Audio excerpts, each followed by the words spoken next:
I really can't stand society's expectations. We weren't meant to live like this. Seriously, no matter who you are, I guarantee you some of the things you do and the things you think in your day-to-day life, they're not normal. Society has brainwashed you, and it's not for your benefit either. So today, I'm going to be talking about a few of the biggest things that society has brainwashed us into thinking are normal when really they're not normal at all. And just for fun, I'll be ranking each of these things into tiers.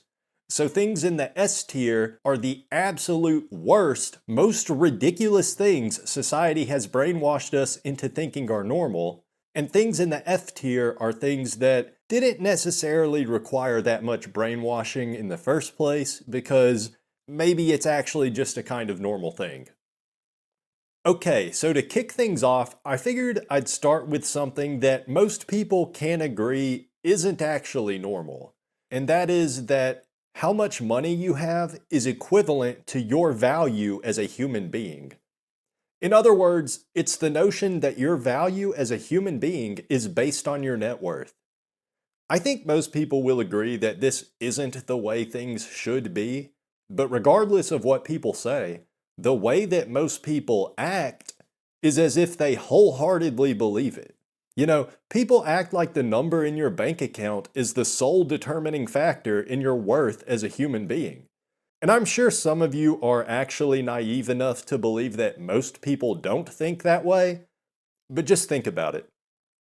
Whenever you meet a new person, what's one of the first things they ask you? What do you do for a living? And maybe you ask people that question too, but think about it. What is the purpose of that question? It's just a way of sizing you up, evaluating you. And I mean, we all know this deep down. Like, I'd be willing to bet most of you would show more respect to a doctor than you would to a janitor, but that's not fair, and it's not normal. You've been brainwashed by society and by the system. Because society, they want you to just stay in line and play your part. And in order for that to work, people gotta have goals, something to aspire to. So if you could get the same amount of respect that people show a doctor while working as a janitor, then why would anyone want to be a doctor? And I mean, actually, that's BS, but I think that's the logic behind it. And I actually have a story from my own life that can help illustrate the point. A few years ago, when I was living in a big city, I used to take the train to and from work, and well, as I was heading down into the subway one day, the mayor of the city was standing there trying to shake everyone's hand as they walked past. And I'm not going to say what city or who exactly this guy was, but he is a relatively famous politician, and I've actually seen his name come up in some articles as someone the Democrats might try to run for president next time. But anyway, so as I'm about to walk past him, I see what he's doing, and I knew who he was, and I don't really know that much about his politics, but I just didn't want to shake his hand because, the reason he's doing that, it's a manipulation tactic. It's the same reason a used car salesman tries to shake your hand. So as I'm walking past him, we made eye contact, and he reached out his hand, and I just looked away and tried to walk on by. Well, when he saw I wasn't going to shake his hand, he looked at me like he was offended, and he actually reached over and grabbed my shoulder. And now, it wasn't like a super aggressive thing, but it was just like he couldn't stand to let even one person get away from his manipulation tactic, so he just grabbed me on the shoulder as I walked by, I guess to, make contact with me to try and get the same effect a handshake would have. Okay, so let's just think about that for a second. Imagine if it was me standing there at the top of the subway stairs trying to shake someone's hand, and then I just grabbed them on the shoulder when they ignored me. If I did that to you, you would legally be within your rights to punch me in self-defense. Seriously, if I grabbed you, you could punch me in the face right in front of the cops. And I'm the one that would get arrested because I started the physical altercation. But what do you think would have happened if I had punched the mayor of one of the biggest cities in the United States? Yeah, that part. Because he's rich and powerful, this hotshot politician grabbed me on the shoulder without my consent, and there's nothing I could do about it. Because society says money equals value equals power equals influence, and Mr. Mayor's got a whole lot of money, and I don't. So the idea that your net worth determines your value as a human being, it's just fully ingrained in most of us from an early age, and it is not normal. S tier. Okay, so next up is allowing yourself to be verbally abused without smacking a motherfucker upside the head. And I think this is a more recent development in society, but unless you were born like 100 years ago, you probably had it drilled into your head from an early age that, sticks and stones may break my bones, but words can never hurt me.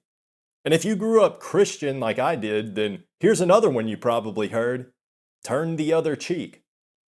At just about every turn, this gynocentric society we live in is trying to convince you that it is not okay to react violently to verbal abuse.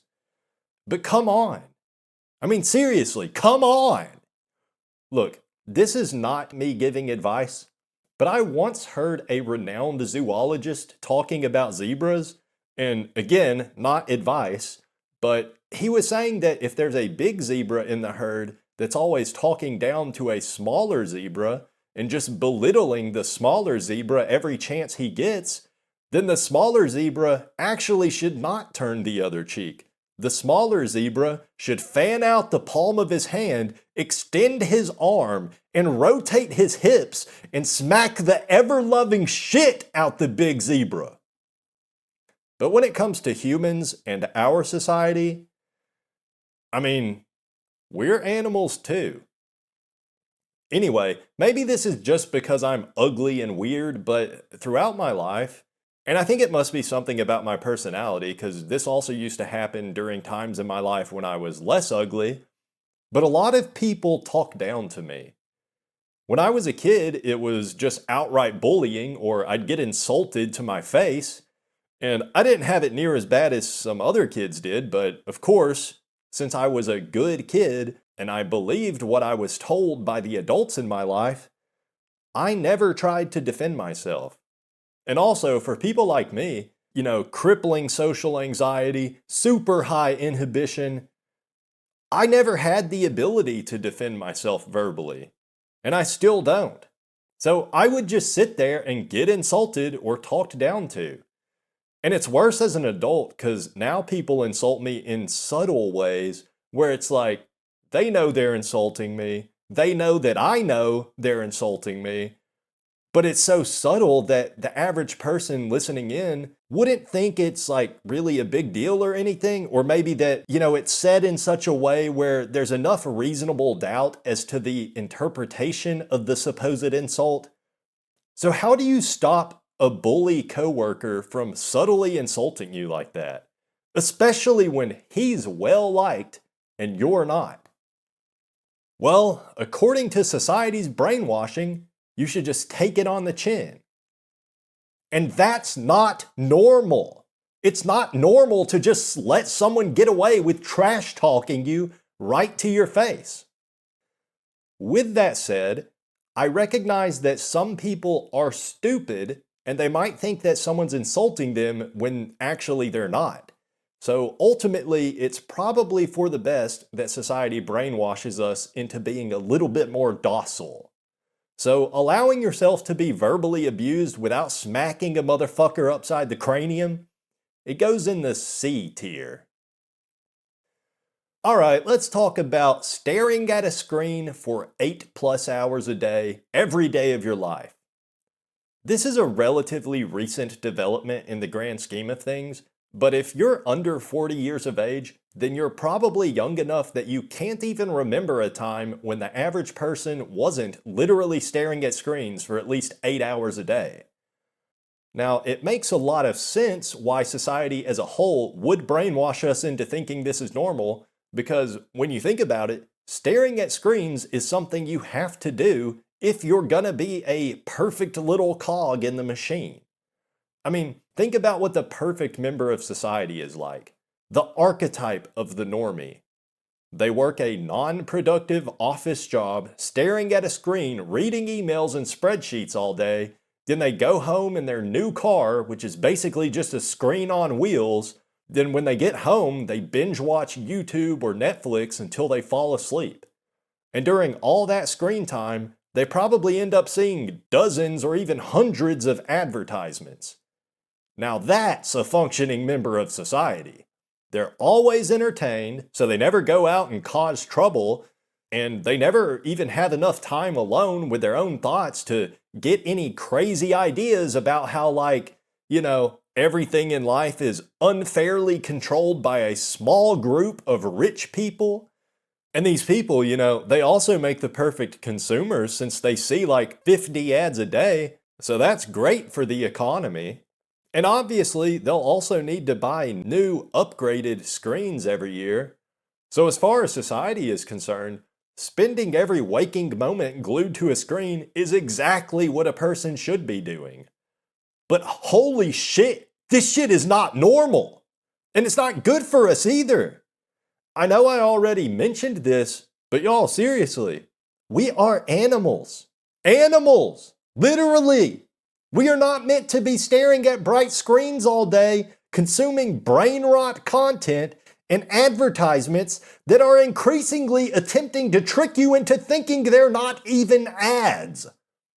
These screens are bad for our mental health, and they're bad for our physical health too, because they keep us awake at night and give us bad posture. And I haven't even said anything yet about how bad it is for people to constantly have access to all the information in the world. Like, I shouldn't even have the ability to see how the 10 out of 10 beautiful rich people of the world are living, but all that information is just so easy to access. How could I not look? So instead of comparing myself to Jim, the local business owner, and evaluating my own sense of self-worth just within my own local community, I end up knowing about all the personal lives of all the 1 in a million Giga Chads and Giga Stacys of the world, and damn, it sucks. However, with all that said, I think the average person does at least have some awareness of how unhealthy the screen staring lifestyle is, so people aren't necessarily brainwashed. And I mean, it's not really even viable for most people to stop staring at screens. You gotta earn a living somehow, and most of the options for work these days involve staring at a screen. But it's just such an unnatural thing to be doing, and most people aren't making any effort to reduce their screen time, even if they know how bad it is for them. So staring at a screen all day is an A-tier thing that society brainwashes us into thinking is normal. I know I'm going to get a lot of disagreement on this next one, but the next thing I want to talk about that we've been brainwashed into thinking is normal, it's body modification. So that includes anything like tattoos, piercings, cosmetic surgeries, hair transplants, etc. Look, I know body modification has been around since the dawn of time. It's not a new thing. Pretty much every culture that's ever existed has at some point practiced some form of body modification, usually in the form of tattoos, piercings, or scarring.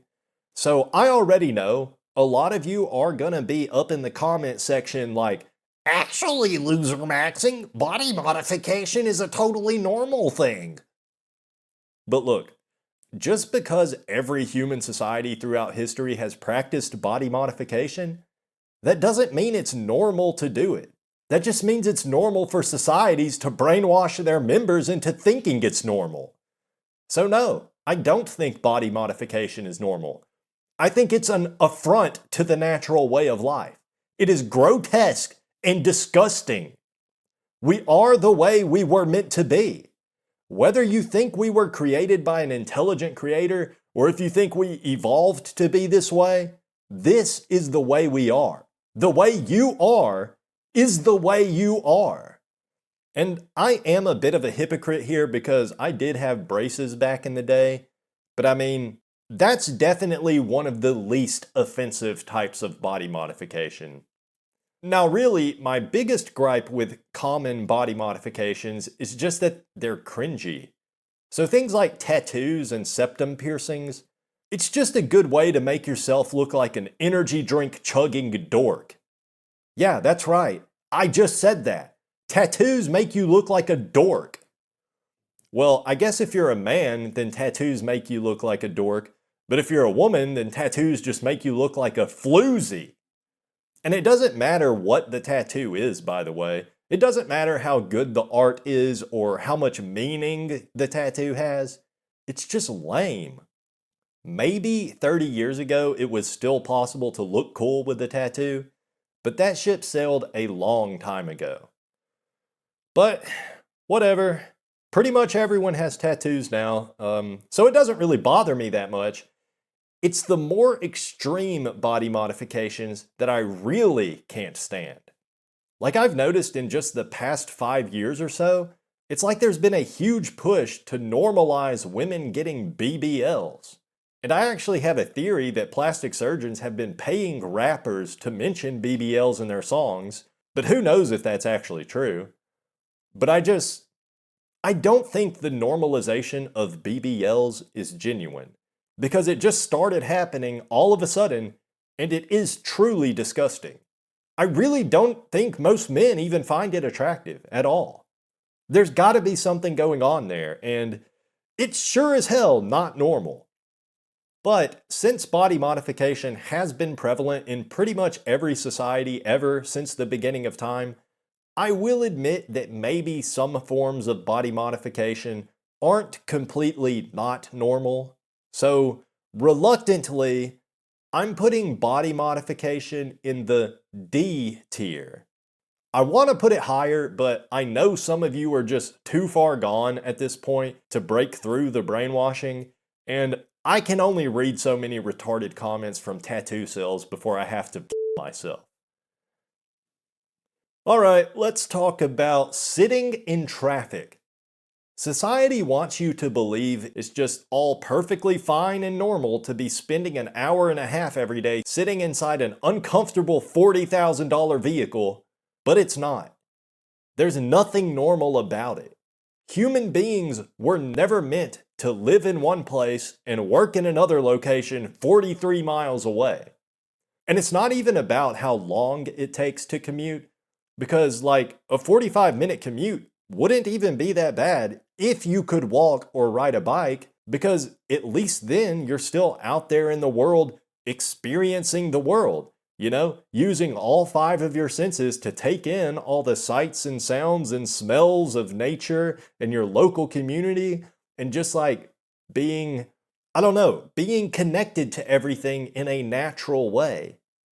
But our modern society does not want you to connect with your natural surroundings. It wants to alienate you so you stay weak, depressed, anxious, and docile.